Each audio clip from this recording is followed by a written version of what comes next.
Ladies and gentlemen, welcome to The Right Time, a Wave Sports and Entertainment original presented by Prize Picks. My name is Bomani Jones. Thanks for listening wherever you get your podcast. Thanks for watching us on YouTube. Subscribe, like, rate us, review us, give us 5 stars. You only give us 4 stars, I'm inclined to believe you are a hater. It is that time of week where we have a guest join us. Check him out at Yahoo Sports, covering the NBA and doing a disservice by his hometown by not jumping on board with these winners. The Honolulu Blue. Vinnie Goodwill was going on up there in Detroit.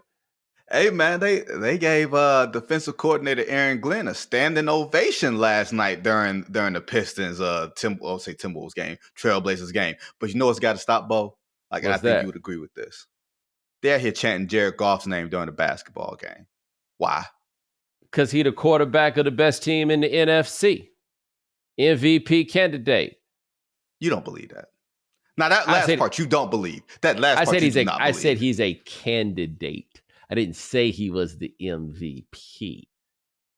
You mean like candidate, like RFK, like Howard Dean going? Yeah, he's not gonna win. You know what I'm saying? But like, if he give a speech, some people gonna listen. Not at a basketball game, dog. Not with. I think that's a fair point. I think so he wasn't even there. They was just saying his name just because. Bro, they do this all the time at games. It'll just come from a corner of two Americas, let's just say. It'll come from a corner of two Americas inside of a basketball game. Jared Goff. And then people will start moving on from it like it's cute. While Cade Cunningham is out here doing work during a basketball game. And you're chanting Jared Goff's name. I think that is an important detail to point out because I'm not sure how many people realize this. Because on one hand, given what the Pistons have been for the better part of the last, I guess we're going to call it like 15 years, yes. You couldn't really blame them for jumping on whatever little bit of happiness is provided by athletics in that city and they coming from the football team. However, the Detroit Pistons are at 500. Cade Cunningham, who was the number 1 pick in the draft, is looking it. Right? Like he appears to be that guy. And you and I talked about Cade for a while. And my thing had always been, I watched him at Oklahoma State and I could tell he has the it that makes people rally around him. But I didn't know if he had the game that could elevate him to the place where that it became a relevant factor with him. But the Pistons, like, what is your read on watching them? Because I'm going to be honest. I know about him and that crazy boy. Which crazy boy? It's a few of them. Isaiah Stewart. Oh, yeah. I feel like if we're talking about one, that's the one. Everybody else you gonna say is crazy might be a revelation.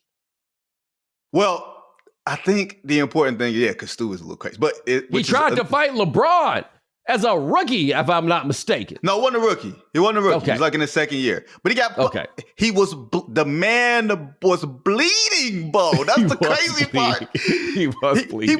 He was gushing blood. So yes, I would be seeing red and going after whoever I thought popped me in my head. But he seems to be the only person in the NBA crazy enough to try to fight LeBron James. That's all I'm saying. I'm with you. But here's the thing. Isn't that what me and you who live in the crates? Isn't that the type of thing that we actually want to see from our basketball players? Love it. I didn't say there was anything wrong with it. I just said you had to be crazy to do it. Yeah, I mean, here's the crazy thing, though. We've never actually seen LeBron fight. In ways, it's hard to fathom for those who don't remember. Dr. J and Larry Bird were in a real-life fight. These weren't just dudes. These were the stars and the statesmen of our time. We've heard about Charles Barkley throwing people, out of, bars and stuff. That doesn't mean Chuck can fight, but I don't think he can't not fight. We don't know about today's stars actually being able to fight. And I'm not saying we should.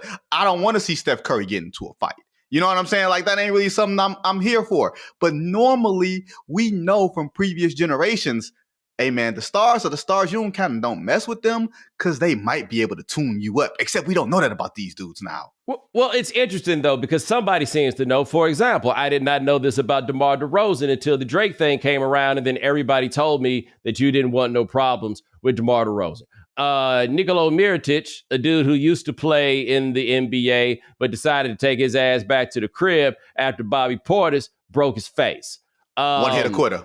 Yeah. Like every now and then some things come up and we find some things out about who it is that's got it. I'm just saying the fact that we ain't seen LeBron James fight is tied to the fact that nobody's been crazy enough to try to fight LeBron James. Not necessarily because you was afraid to fight LeBron James, but you have to be crazy to try to fight LeBron James. Isaiah Stewart, the league knows. Like, didn't that white man call the police on him?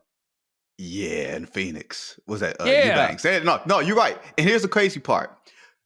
Isaiah Stewart. By the way, for those who don't know, the white man who called the police on him is an NBA player. Yes, in Phoenix, before a game. Yes, and I would also note, he didn't get a lot of hell from his peers about that in the way that I thought that we would give him hell for calling the police. People seem to recognize that was, because it went to one of those, every time I see you. That's what I believe. I believe it's been that's in the Charles Oakley Hall of Fame of when I see you, I'm going to slap the shit out of you. And then when I see you. There's on site and then there's every time. And every time someone has to put a stop to it. We don't have an every time all-star team. You know what I mean? Like every time I see you, it's on to the point that, hey man, you know where the team bus goes. You know where we park our cars. We can't actually be in the same place at the same time. But I do want to touch on something because you asked me about Caden and we just went down a rabbit hole. Yes. The Pistons actually were the worst team I've ever seen last year. Like legit one of the worst basketball teams I've ever seen. And I thought Monty Williams was a good coach that was a bad fit. And then I looked at that roster and I saw like 5 dudes who had no business being on an NBA floor. And then I look at this roster and I'm like, oh, Malik Beasley, Tim Hardaway, like dudes who can just play. We ain't talking about superstars, Bo. NBA players. Cade said, give me NBA players and I will do work. Like, give me guys that can shoot, pass, dribble, not trip over themselves, and I'll be fine. And Bo, I didn't know. Like, we talk about force of personality with like older guys. We talk about LeBron and Steph and Katie and guys wanting to play with them. We don't think of young guys having a force of personality in terms of having like, hey man, people want to go and play with this dude. Right. Like those guys in that locker room play for him. And guys in around the league want to come play with him. Bo, that has not been the case in Detroit. That wasn't even the case in Detroit when Grant Hill was playing here. That has never really been that. And Cade Cunningham has been the face of that. I think it has been remarkable that a year ago, this team was in the midst of a 28-game losing streak. And a year later, they're 500? That's coach of the year. That's turnaround. So I was going to say the thing that's interesting about that, because that's where JB Bickerstaff wound up, right? Yes. At once, JB Bickerstaff could point to what he's done in Detroit and be like, man, I can't believe they fired me.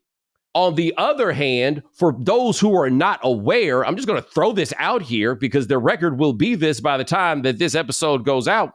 The Cavaliers, who fired JB Bickerstaff in order to hire Kenny Atkinson, they're 31-4. And I ask this question sincerely. What does an NBA team have to do in the regular season to make America care, at least while football is still going on, if they can go 31-4 and nobody cares? Like, that is a team that has a legitimate chance to win 70 games. I think, you would have to, if you had a superstar, but I don't know who qualifies as a superstar anymore because the guys that we traditionally think of as superstars, they're at the bottom of the Western Conference now. Like, yes. If you replace Donovan Mitchell, and I'm not saying he's a better player, I'm just saying rock with me here for purposes of this discussion from stardom. If you replace Donovan Mitchell with Anthony Edwards and what America knows about Anthony Edwards, does America get behind the Cleveland Cavaliers because they know Anthony Edwards and that's a young star and that's a guy? Or is it just that the regular season to the common NBA fan that dips in and out between now and March is no longer going to be impressed because we saw the Golden State Warriors do this in 2016 and then we saw what happened in June? Well, that's my question. I mean, my question is about whether the Warriors did this, the other part of it for me. And let us not forget, the Warriors going for 73 wins was on ESPN when Kobe Bryant's last game was on at the same time and was on ESPN2. The Deuce. Yeah, like something has changed. But I think the way that ESPN covers things matters, and the fact that ESPN has decided that the regular season in the NBA is not top billing. It does not make the top billing of their shows, not even the show that's hosted by Stephen A. Smith, who's probably the most visible person that people associate with basketball in this country. His show don't even necessarily lead with it. Maybe that's the point, but you watch these cats more than I have. Cleveland, they had the tall and that's all problem. I don't feel like that has changed about them. But no, they're 31-4. Well, one thing has happened. For one, they've opened up the offense a lot more, where they're embracing the three-point shot in a way that maybe they didn't. Don't say they didn't embrace it. It's almost similar. I hate to make this comparison because it's like intellectually lazy, but it's there. It's almost like Steph Curry took 7 threes a night under Mark Jackson. And then when Steve Kerr got to him, he took 9, and we all of a sudden made it a big deal that Steve Kerr opened up Stephen Curry in a way that Mark Jackson didn't. No, that's not really the case. It's that everybody else started doing it. And for Cleveland, you remember I've been telling you about Evan Mobley for years now. Slim Duncan, he is here now. And I think if Cleveland's going to ascend to a place where they can really challenge the Boston Celtics in a playoff series, then you're saying, how much is Donovan Mitchell going to be like the lead guy in this? And how much is it going to be because Evan Mobley can defend on the perimeter and do everything else on the inside and become the matchup problem for Cleveland the same way that, what's the guy's name? Kristaps Porzingis is for the Boston Celtics. Like, it just seems like Cleveland has opened things up a lot more because this one dude has elevated his game. He's taking threes. He's more dominant. He's more assertive and aggressive.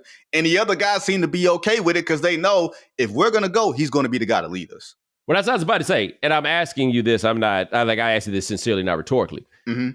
Do they need him to be their best player, which is not necessarily to be the number one option, right? Because yes. I mean, Donovan Mitchell being a 6'1", 6'2", maybe, are we really probably looking closer to 6'1", right? Yeah, 6'1 3/4, I think, something like that. Yeah. Can your 6'2" guy be the best player on your team and you be a legitimate championship threat? I don't know about that. I don't even know if the number one option. I'm not even sure about that. But if Mobley is your number one player, maybe you got a chance. Look, man, I said this before. If you give me all the big men that have been drafted over the past few years, and that means Victor Wembanyama's included, after him, and I mean Chet too, I'm taking Evan Mobley. Like, I think he is that good. I think his ceiling is that high. And with you're saying, can he be your best player? To me, that means I'm still valuing defense. That means you're still controlling the paint. That means you're not getting pushed out of the paint. Remember that first round series they had against the Knicks a couple of years ago where Julius Randle was still there and they got beat up because they were just being thrown around the paint. I don't think you can throw them around as much, even though the dudes are the same dudes.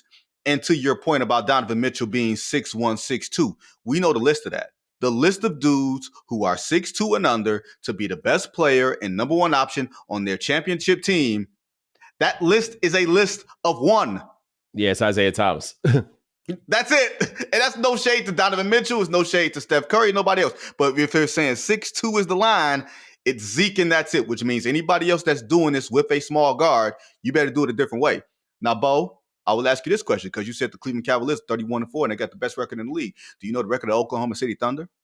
Wow, look at you knowing where I was going with this.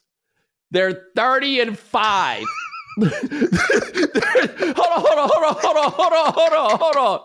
Not only are they 30-5, they're 30-5 without Chet. Yes.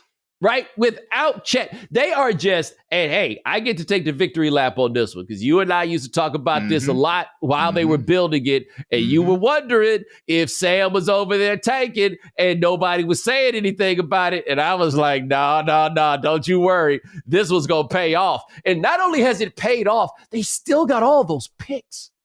They still have the ability to go get that guy, if they want to go get that guy. It is amazing how he's done it in plain sight. And you know, I'm not a fan of, hey man, let's champion the nerds or whatever it is while the dudes on the floor are playing. But they got some dudes though. Like J-Dub is a dude. And the fact that Chet started the season and Isaiah Hartenstein didn't. Then Hartenstein comes back and Chet is already hurt. We haven't seen them in full mash yet. Like, they can beat you with Shai at the 1 or the 2. They can beat you with J-Dub at the 3 or the 4. They can beat you with Hartenstein at the 4 or the 5.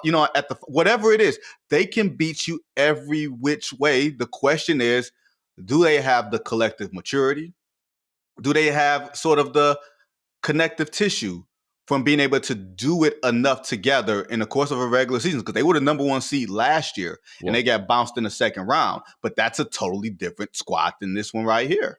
Do they need Chet to be their best player in the way that we're having that discussion about Mobley? And it's different because Shai is 6'6".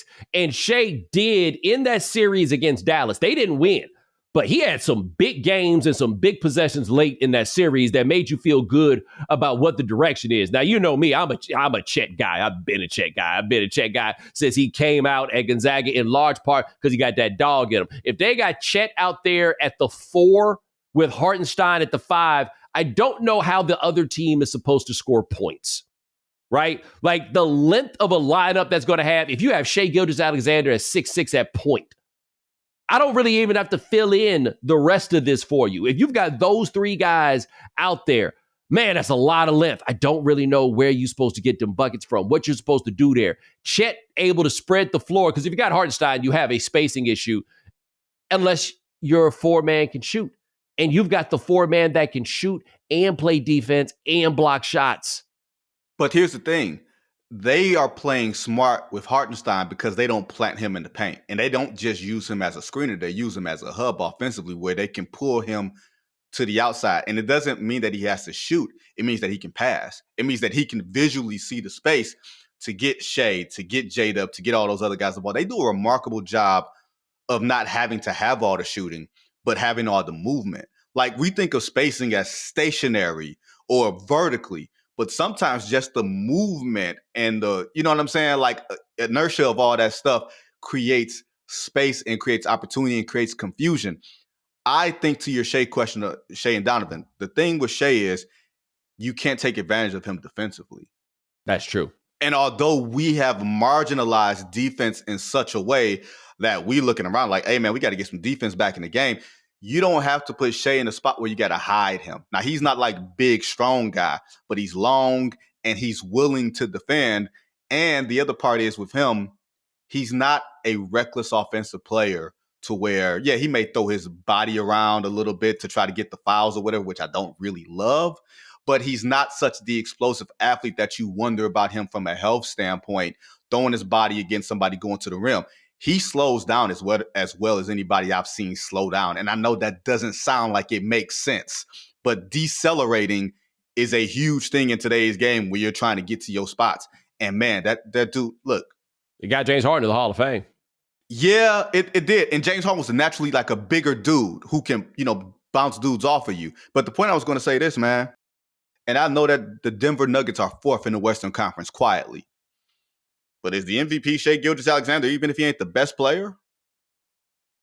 He's kind of overtaken Jokic in some of the key metrics of win shares per 48 and stuff like that. You are correct. It is a fair question for you to ask. And again, they're 30-5, right?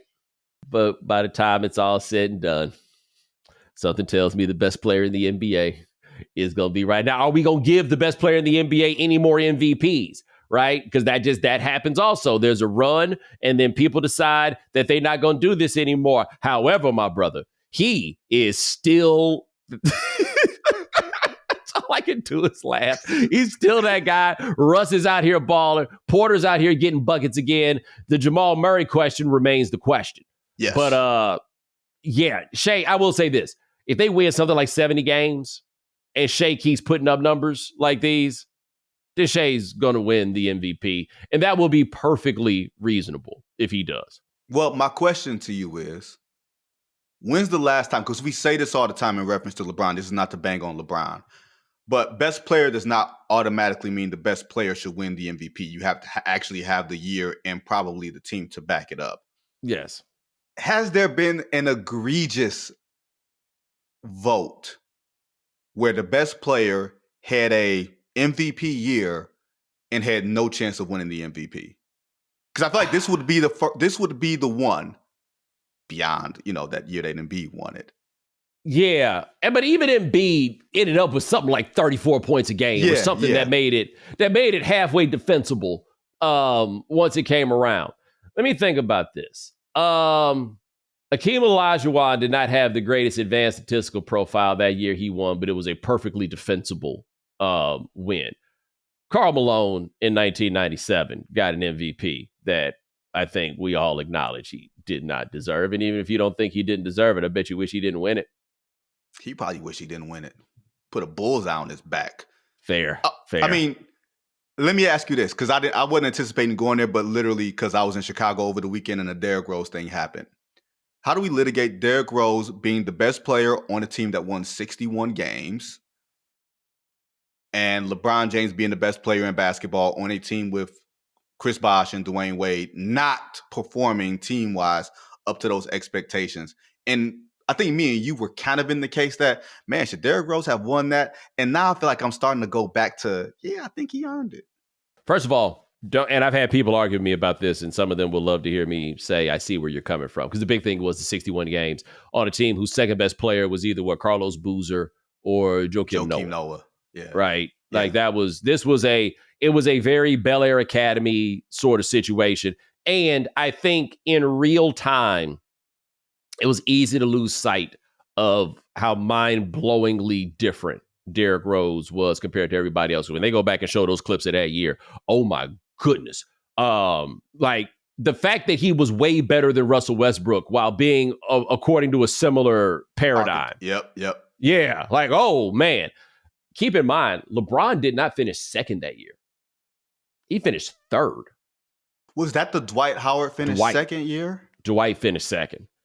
That's the guy that history is being really unkind to, and they kind of need to it ain't history. It's the NBA that's being unkind. It's right. Well, I mean, he shouldn't be in the NBA right now. He old as hell. But no. I mean, the top 75. That's the NBA's top 75 list. Was the top. Hold on, the top 76. They had a tie.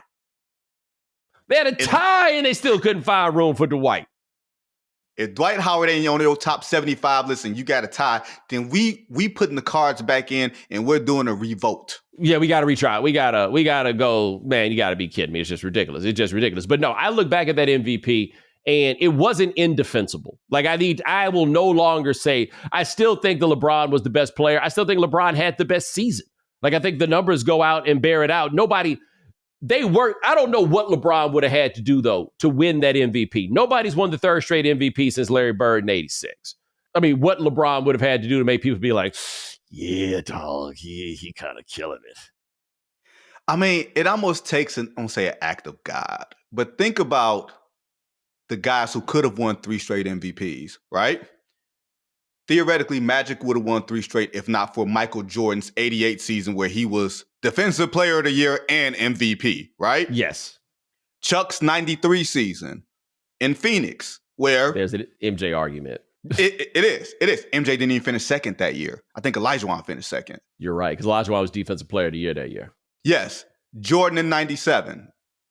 That's the one where we should thank Jackie Mullen for her services that year and writing that Susan Lucci article for Karl Malone. I'll never forgive anybody for giving Karl Malone 2 MVPs. And then LeBron in 2011, who had he won, Bo, that would have been 5 straight MVPs, dog. Yeah, that's kind of like after Joe DiMaggio had his 56-game hitting streak broken, he had a 16-game hitting streak after that. It would have been 73. Like it would have been 5 straight. They were taking them from Kareem, and that was when the players were voting. Yep. So you couldn't even blame it on media at that point. It was when the players voted. No. LeBron James from 2009 through 2013. Bruh. Like Jordan from 87 to 93 is up there too, right? 86, 87 through 93. Like that's up there too. I'm saying LeBron from 08, 09 the way through. Those are the runs. We talk about Stevie in the 70s, right? That's LeBron. That's LeBron in that year. I want to thank Stevie for not putting out an album this year so somebody else could win. Yeah. No. It was different, man. It was different. It was crazy. But, we give LeBron all this credit for being like the 40-year-old Marvel and everything else. And Marvel being relative. Because when you look at some of the film just athletically back then, my God. No. That one's there was an artistry to Jordan's game that aesthetically nobody else is ever going to be able to reproduce, because it was high level athleticism plus just this absurd body control, this grace and flexibility, all of this, right? LeBron James is bigger, faster, stronger, more. Like, it's just like, that is a train right there. Like, that's the closest thing this sport's ever had to Bo Jackson. Yeah, that's probably what it was, right? It was literally 6'9" to whatever he was, right? Like 255, 260, moving with the dexterity and the quickness. Like you said, Mike was art. Like, Mike is 6'6", 215, 210, whatever it was, just moving like sleek. That dude was athletically, like, it's just like not even a question. And we get banged on, Bo, for not giving LeBron his flowers. And look at us right here, giving that man his flowers. No. Like, this recent incarnation is interesting. Like, look, I'll give him all the credit in the world relative to blank, but you have to acknowledge that everything we talk about at this point has to be relative to blank. I got in trouble, and I think people misunderstood me. I did Melo's pod, and I said that if I were the Warriors, I would not trade Kuminga to get LeBron James. And I wasn't saying that it was like a 1-for-1 trade. But if the package requires me to put Kuminga in it, who, by the way, before he hurt his ankle, was out there going for 30 a night. If I got to put him in the package, then there's no point in us doing this. We're not going to be able to win anyway. Like, not for this version of LeBron James. But to be 40 years old, he's really impressive. Yeah, like you said, it's the caveat is always there. It's whenever LeBron, like, have you noticed that we create these stats and records now that I've never heard anything about, like, ever in my life? Maybe that's a hallmark to how good LeBron is. Maybe that's y'all just trying to make up shit so we can have something to talk about. LeBron has had the most 30-point games ever, passing Michael Jordan. Yeah, he's played like 500 more games or whatever it was. Now, maybe I'm stealing your thunder. Maybe you about to go to break, Bo. But would you trade Jonathan Kuminga for a disgruntled Miami Heat? Coming up next. The NBA is in full swing, and the NFL playoffs are right around the corner, which means you could turn $10 into $1,000 in a single game watching your favorite teams only on Prize Picks. You can make a Prize Picks lineup between the NFL and the NBA in as little as 60 seconds. Sign up today and get $50 instantly when you play $5. You don't even need to win to receive the $50 bonus. It's guaranteed. Quick withdrawals, easy gameplay, and an enormous selection of players and stat types are what make Prize Picks the #1 fantasy sports app. But rather than hearing it from me, let's hear from our expert picker. Sean, how the picks been going for you? Bo, I believe I'm an expert in losing at the moment because this month has not been the best. But for all my picks, I'm glad the NBA and the NFL is heating up. And knowing I can make picks between both leagues and with the flex play, I can still cash out if my lineup isn't perfect. But as always, make sure you stick around for the end of the show to hear my upcoming picks. And if you know me, you know I'm always going to pick more. So make sure you go to prizepicks.com/Bomani and use code Bomani for a first deposit match up to $100. That's prizepicks.com/Bomani. Prize Picks, daily fantasy sports made easy. Peloton has what you need to keep you on track to your goals no matter what season of life you're in. Peloton helped me recover from my injury, and now I'm back in the gym using all the great stuff Peloton has to offer. Peloton has all sorts of classes depending on how hard you want to train. If you want to take it easy some days, you can take a lighter cycling or cardio class to help you with your recovery. They have programs to keep you on track, from strength training programs you can use at the gym to meditation and yoga for the post-game. Plus, you can always challenge yourself anywhere with Peloton's all-access membership. You can work out where you need to be, like at home, on your bike, tread, and row, or take your favorite classes on the go and at the gym with the app. The app is super convenient, and I genuinely use it every week. And for me, I can really speak to Peloton's wide range of stretching and recovery classes, which are perfect to get my body moving at 100%. So make sure you download the Peloton app.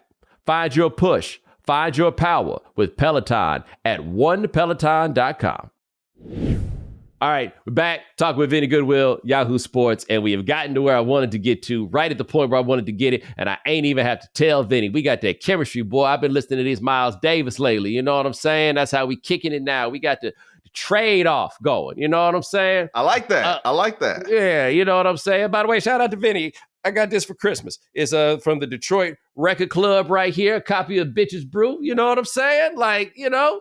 The guy knew who you was. He was like, wait, Bomani Jones? He was like, he's a basketball player? I was like, actually, he's not. And I knew he didn't mean it in like a, in that type of way. I know exactly what you meant.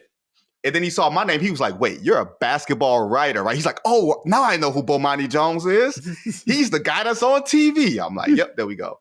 You should have told him I was a basketball player just to see what happened. You know what I'm saying? That's how I'm starting. I was in the lounge in Atlanta, and a guy saw me and was like, are you Bomani Jones? And I was like, close. He's like, what you mean close? I'm like, that ain't how you say it. He was like, oh, damn, my bad. My bad. But Jimmy won out of Miami. Mm-hmm. Now, my read is that this has not gone quite the way it's gone at the end in these other places, right? Like, I would love to see this list that the Heat came up with, apparently, with all the infractions. Because, look, the way I see it is very simple. If it's worth suspending somebody for 7 games, then there should have been a 1-game suspension somewhere along the way. Like, I can't, once you stack it up and do all that, you either went back after the fact to try to find the justification for it, or you was just always sitting there keeping score and waiting for a chance to play the big joker. It was one of the two, right? What seems very clear to me is that somewhere along the way, Jimmy got his feelings hurt upon realizing, wow, they're just not going to extend me now, are they? And then you had some games that were not that good. I don't think like that time he spent off, that wasn't about being disgruntled. That's not my understanding, is that time off was not about being disgruntled.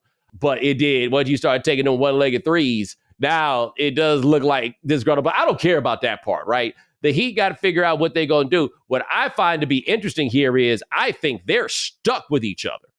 I don't see an easy path out that gets him a place that he wants to go, or even a place that would be willing to take him even if he did not want to go there, or anybody that's got enough to give up that Miami will be willing to take it, because Pat Riley's not trying to take no step back. Well, it's so many different agendas here, right? Like, Pat wants to come out clean in this.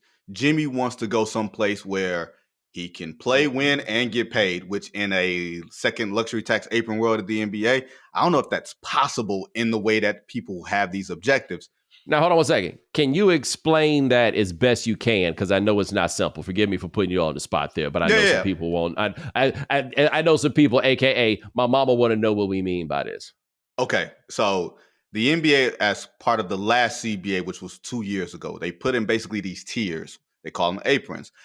If you are after the first salary cap, you can still use every mechanism that you used to be able to use to acquire players. You could package players to get one player. You could put a 3-for-1. You could use the mid-level exception, which now might be $14 million to get a player in free agency. All those things. Once you exhaust that and you get to the second apron, which means you have so much committed in salary, you cannot put 3 players for 1. You cannot take in $1 more than you are sending out. So the days of being able to just, you know what, we're just going to keep adding them on with exceptions and adding them on with exceptions, it's basically the NBA saying you're having a hard cap. And it's not so much for the teams as it is the players, because they want to redistribute star talent around the league so that competence for franchises doesn't matter. What happens in the meantime is, if you are a player under an existing contract, like a Jimmy Butler, and you are approaching an age where you're like, I got one last shot at this and getting my money. I want to opt out of my last deal, add on some years, and then I'll be able to ride out until I'm 38 years old. That avenue is no longer viable. Like, Bradley Beal might be the last of the Mohicans, right? Worst contract in the league, no trade clause, all of that. That's where Jimmy Butler wants to go. He wants to go to Phoenix, but because Phoenix has so much committed to Bradley Beal, Devin Booker, and of course that guy Kevin Durant, and they traded all their picks to get Kevin Durant and to get Bradley Beal, they don't have anything that would entice the Miami Heat, because the Miami Heat don't want to take on Bradley Beal's money, because Bradley Beal is now coming off the bench. So Bo, the only way that something like this could happen is if one of these teams adds in a third team that says, you know what? Give me somebody you don't want, but you're giving me your draft picks. You're giving me some. This is where Sam Presti would come in. If Sam Presti didn't already pull off this heist already under the previous CBA with the LA Clippers to get Shai Gilgeous-Alexander up out of them when Paul George tried to get up out of there. That's the previous world that the NBA was in. Miami doesn't want to take a step back. Miami doesn't want to take lesser players in the meantime to tie up their cap in the future. But here's the crazy thing, Bo. Miami doesn't have a present either. Like, that they're sixth in the East, but they're not good. You know what I mean? Like, if there's one disservice, Bo, that I wish Miami had done a little bit better about, like, you can't control Jimmy going Jimmy, right? Like, there's the old saying, the old Chris Rock saying of Siegfried and Roy, you stick your head inside the mouth of a tiger, and then the tiger bit down. That tiger didn't go crazy. That tiger went tiger. That Jimmy went Jimmy. Right? Yes. Like, this is what Jimmy does. And I don't say this in a bad way because everybody knows I have an affection for Jimmy, but you know what you're bringing in when you're bringing in Jimmy Butler. If you've decided that I'm not going to extend him, if you decide that I'm going to call him out during the offseason, then you trade him in the offseason because it ain't going to turn out well. When does it turn out well? When you tell a star player, one who is as headstrong as Jimmy Butler, we're not going to pay you. We expect you to play. You got $52 million coming on the back end. Yeah, that sounds nice, but you know Jimmy going to act up. Pat Riley too old for a 5-year plan, or for a 2-year plan, or for a 3-year plan, whatever it is. This team was able to make it as far as it did in those playoffs when it did because Jimmy Butler said, jump on my back, and took him there. Like, I actually think that he is historically an underrated player. Yes. Like, I mean, see, people have asked the question, is Jimmy Butler a Hall of Famer? Tell me the best player on a team that went to the NBA Finals that isn't a Hall of Famer. The closest I can get you is Jalen Rose 2000. Otherwise, all those guys are Hall of Famers, right? And he's a better player than Paul George, and people think Paul George is a Hall of Famer. Yeah, no, there's no question. And I don't think Paul George is a Hall of Famer. I agree with you, but people think that. No, I absolutely think that Jimmy Butler is a Hall of Famer. Age is a thing, though, right? A lot of miles on him. He has some Tibbs miles on him, too. Mm-hmm. Don't you forget that. Like, those carry over and everything else. But for Miami, he's their everything. He's a no-brainer jersey retired guy. Like, I don't think we think about him in any of those terms. And I don't even know if in Miami, the locals think about him in that way. To me, the best players in the history of the Miami Heat go in order: Dwayne Wade, LeBron James, Jimmy Butler. Like, to me, his contributions to the Heat are higher than the Alonzo Mourning contributions, than the Tim Hardaway contribution, than the Chris Bosh. Like, he's that guy.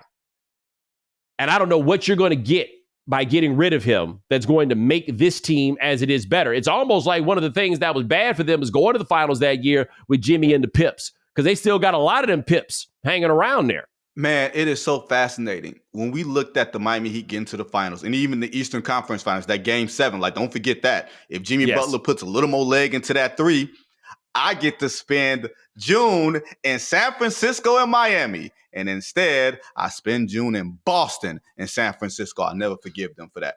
But if you think about it, hey, I can't name you really, like, it's Bam Adebayo, who I think is a really good player and an Olympian and all that.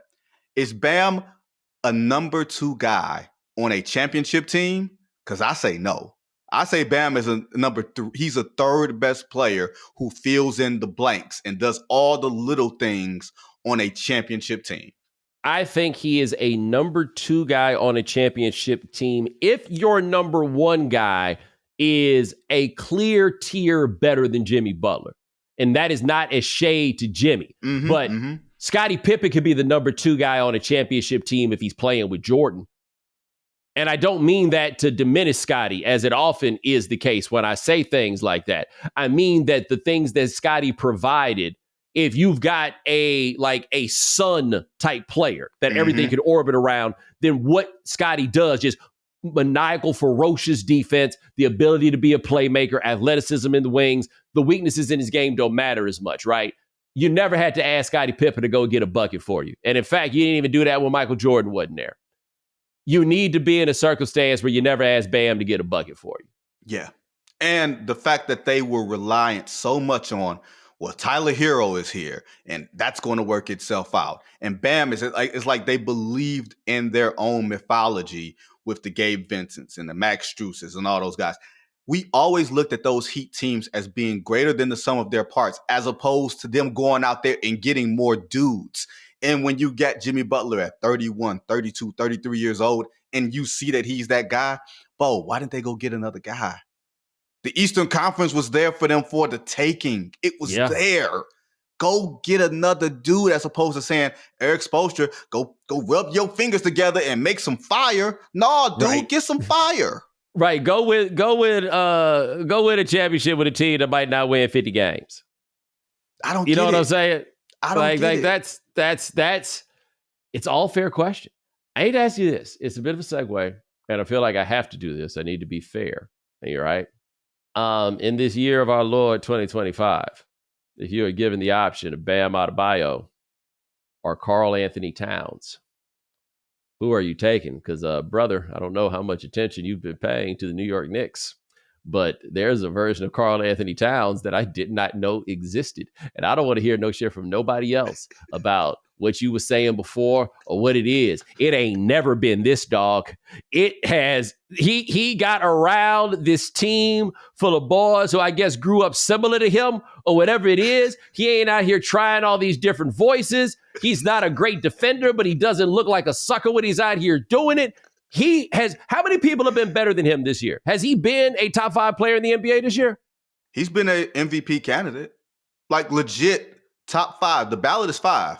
And when I had to put my own, ballots together and all that other type of stuff, you're like, oh, Karl or Jalen Brunson? And instinctively you say Jalen Brunson because of what he's been for the Knicks the past couple of years. But then when you start doing some digging, you're like, oh, Karl's been, what's the word that you sent me in the text? Hater proof. He's been hater proof. He's been doing. I've been watching some of the games and been like, whoa, what is Karl do? What is this behind the back pass from the elbow? What is any of this? He looks like he has been made to play for the New York Knicks. And that's a marriage I thought would have, I won't say exposed. Exposed isn't the right word. It was guaranteed disaster. There was no way in the world that he could handle the withering gaze of this city. I was positive. And look, maybe it happens, right? Like maybe they used to love Julius Randle too. But I'm just here to tell you, Julius Randle was never playing like this. No. Well, look, I got 2 friends. One of them, well, both of them but one of them is in the business. They both have said about Karl Towns, wait until May. They're both on the thing of, I'm not buying into this. I have to be more flexible in saying, you are showing me something different than what you've shown me in the past. I cannot be held captive by what you've done in the past. But when the playoffs begin, the Karl Malone thing comes into play. It does. But this is the thing I think that is important, at least for me, in the way that I see him. And I think that you feel a similar way about this, right? He is not simply an improved version of that which I did not like before. This looks like a different version of him. It does not look to me like the same player. So like I get skeptical about dudes like that. So the football example, I've been calling Sam Darnold same Darnold. Oh, yeah. Because I feel like when I've been watching him, even when it's gone well, I've seen a lot of the same Darnold. Like I've seen the things that were his shortcomings and the short circuits of things he could have. And then that game against the Lions, it was just all same Darnold. But what I felt like was he was playing better, but he was still the same player, just playing better. Mm-hmm. That's not what this looks like to me with Karl. Karl Towns leads the league in defensive rebounding percentage. This is where the Minnesota experience was really, really good for him on the back end. He got to play next to Rudy Gobert. Oh, defensive wizard. And it put Karl in spots where he had to play in space in ways that he never had to really play in space before. And he got to play with wings like Anthony Edwards, who would really strap it up and defend. And go look at how bad Minnesota is without him. Something I never thought I'd actually be able to say. Right? The vibes ain't great. Right? The vibes just ain't great. And so then you put him with OG. You know what the problem is? Eeyore. Problem is Eeyore. Julius Randle all sad because he just missed a shot. That's the problem. And he's trying. Bo, the crazy part is you can tell he is fighting his like own instinct. When I saw Ant go for 50, Julius Randle didn't score, didn't even take a shot, I don't think, until like midway through the second quarter. Like he tries to get out the way, but sometimes it's just some dudes who they just permeate through you. I was around that locker room last year in the playoffs. That locker room, even during the tense moments of a playoff series, they were happy. They were like, they didn't realize that they weren't supposed to win games. They didn't realize we're not supposed to win a game 7 in Denver against Jokic. We're not supposed to win the games 1 and 2 in Denver against Jokic. But the locker room was so loose. Man, you going, there's a morgue. It's January. Y'all should still be feeling reasonably optimistic. Nah, man. They know what it's like. And they don't want to be losers, but losers done crept into the locker room. And I don't mean losers as like a person. I mean loser has crept into that locker room. Hey, the Knicks knew what they was doing. They was like, "Are you sure? If we have to give you Julius, you drive a hard bargain." But I guess, how bad of a trade is that going to look historically? I guess that's what we'll have to see in May. I mean, Minnesota wound up in the place where they had to do it in large part because of the salary, right? Like this is the apron coming into play. And how many more trades are we going to see that happen like that these teams have to make in those circumstances? But I said at the time, I thought each team thought they were giving up a guy that they felt like you couldn't win with. And they took on the other guy you can't win with. And Julius Randle appears to be more of a malignant problem than Karl Towns appears to be. Like, this is a crazy expansion of game for a guy to make in his 10th year in the NBA. I remember when Karl Towns had first come to the league and we hadn't seen Joel Embiid, right? There were people who were saying, I'll take Karl Towns over Joel Embiid any day. That argument seemed silly as recently as 2 years ago. Two? It seemed silly 4 months ago. I don't think it seemed silly 4 months ago. It did not seem unsilly until Karl started racking up these games. And playing with toughness. Like, not only has he made New York better, and granted, that team got Tibbs, Miles, and everything else on it, and I think it's going to come back to haunt all of those dudes. Not just Karl. It's going to come back to haunt them, right? Like, they're like, I think 4 of the top 12 players in minutes are New York Knicks. The hell are we doing here, right? But being that's the case, taking Karl from Minnesota has depleted Minnesota. Like, we don't talk enough. Like, the Minnesota Timberwolves were built in such a way that after 20 years of futility, you get the number 1 pick in Anthony Edwards, you find some stuff, and then all of a sudden, boom, Rudy Gobert, Karl Towns, that whole thing's put together. And then the CBA makes you break this up. Like, that's a basketball tragedy, to be perfectly honest. That's the NBA that I don't want, is to see a team struggle to really get it right. They do something unconventional, and because they wound up rewarding one of their own guys earlier than everybody else, that's the guy that has to go. That don't make me feel good. And remember, this is different than when they had the lockout and Oklahoma City. That's part of why they had to give up James Harden. I don't think it was entirely why they gave up James Harden, but part of it was the luxury tax that was there. And then what happened was owners decided that wasn't going to be them, and they started blowing through that tax and just spending the money. And so this CBA appears different than those in the sense that they're not even going to let you blow through the money just because you feel like it. You can't. That's what messed the game up. These cats was like, fine, that's what we got to do. They're like, no, we're not going to allow that. And the problem is, I don't think the players understood the ramifications of it when they signed the deal. I don't think they understood how restrictive it's going to be. I think they looked at it as revenues are going to be up. The salary cap is going to jump more. You got the TV partners and everything else. That means there's more money available, but there's fewer avenues to actually get to the money. And the teams can't just do 85 and the 70 just to pay you. They're going to try to prioritize keeping their flexibility for future moves than tying themselves up. Because before the thing was sign the player, trade them later, right? You sign a player to a $40 million deal. That means you got a $40 million trade chip. Now it's, you know what? We don't want to sign you. We'll just keep the cap space and we'll preserve it to make sure that we can use all these other mechanisms. And what that means in the meantime is good players are going to be paid less than what they feel like they should, especially after these old guys cycle out. I also think worth noting, the players may have understood the ramifications, but those ramifications really only affect a small number of players per year. Most of the league is look, when you said that the mid-level exception is $14 million, it's a whole new world, bruh. That's a whole new world. That's a lot different than the $4-5 million that cats used to be getting before as that mid-level exception. Like, the game has changed. And so I think that they were just like, yeah, some of you guys ain't going to be able to get it. All right. Oh, well. Like, CJ McCollum's the front man on this deal. And the truth is, these impediments that we're talking about were never really going to affect him. Once you're grandfathered in, you're grandfathered in. You know what I mean? Like, usually that's usually the problem. The problem is the old guys are traditionally negotiating for things that will affect the young guys. Right. But what I'm saying is this, though. There was never going to be a point that CJ McCollum is not an NBA player who's going to be stomping his feet trying to get somewhere, and then they'll be like, "Yo, we can't make the trade because of the agents." Right? Yeah, he's not going to be in the. He's not going to be in the place that Jimmy Butler's in. So for him, he's like, "Yo, there's a couple of guys that this is going to matter for. We can't let our decision making be affected by trying to help these 2 or 3 guys." You know what's funny, and not to backtrack.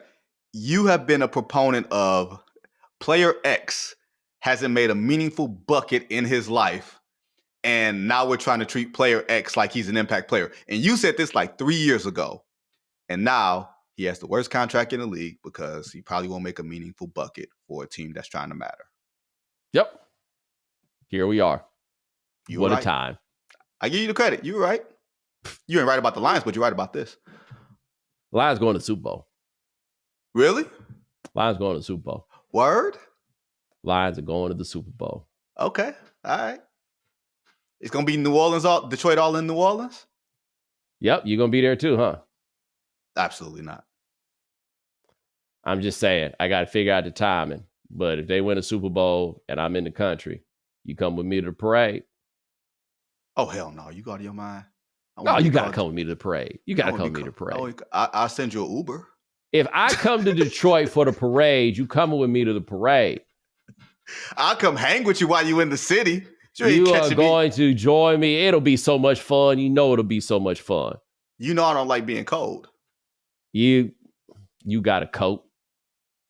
I got nice coats, but I'm not going to be out here parading for the Honolulu blue and silver. With me. You are coming with me. You don't have to. You are coming with me to the parade if the Lions win the Super Bowl. That is Vinnie Goodwill. Check him out on what street the parade going to be on.